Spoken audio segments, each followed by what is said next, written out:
Sa ngayon po ay patuloy pa rin ang paglakas ng bagyo, na nanatiling malakas pa rin po itong si Bagyong Francisco. Kung kahapon po umabot na ito sa Super Typhoon category habang nagra-rapidly intensify po simula po kahapon. Ngayon naman bahagyang humina po ito, no, at naging typhoon category na muli.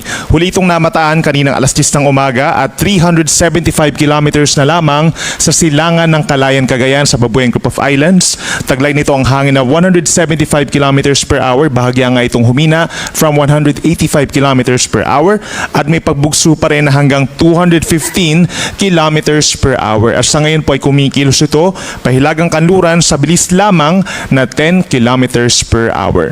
Base po sa ating latest satellite animation, yung outer rain bands, itong nakikita nating kulay puti sa may gilid po ng bagyo, nagdadala na po ng mga pag-ulan dito sa may Cagayan Valley at Aurora at minsan malalakas po ito. Aasahan po natin yan sa susunod na 24 oras sa maraming lugar dito sa may norte. Habang kitang-kita rin itong strip of clouds associated naman po sa southwest monsoon or hanging habagat, nagdadala ng minsan malalakas na hangin at mga pag-ulan sa susunod po yan na 2 araw.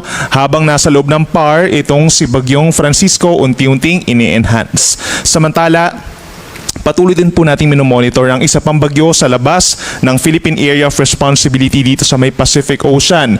Ito po ay lumakas pa at naging tropical storm with international name na Higos. At huling namataan ng bagyo dito sa may parting Northern Mariana Islands, 2,605 kilometers silangan ng Southern Luzon at taglay ang hangin na 65 kilometers per hour. Base po sa latest forecast po ng Pag-asa, inaasahang kikilos pa rin ang bagyo west-northwest o unti-unti pa rin lalapit sa ating Philippine Area of Responsibility. At bagamat this week, maliit lamang yung chance na ito magkakaroon ng any direct effect sa alinmang panig ng ating bansa, yung nakikita naman nating scenarios, hindi naman po ito magla-landfall or tatama sa ating kalupaan.